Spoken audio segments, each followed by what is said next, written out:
আসসালামু আলাইকুম।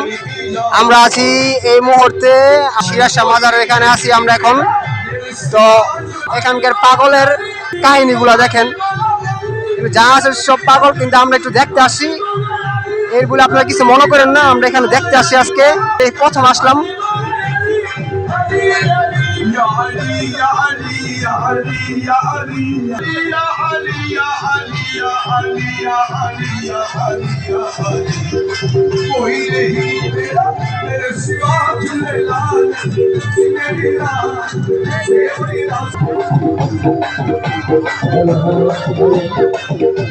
এখানকার বেশিরভাগ মানুষই মাজারপন্থী না, এখানকার বেশিরভাগ মানুষই দেখতে আসে। যারা ওই যে মনে করো হলুদ জামা পরছে তারা হচ্ছে গিয়ে আপনার এখানকার মাজারপন্থী হতে পারে।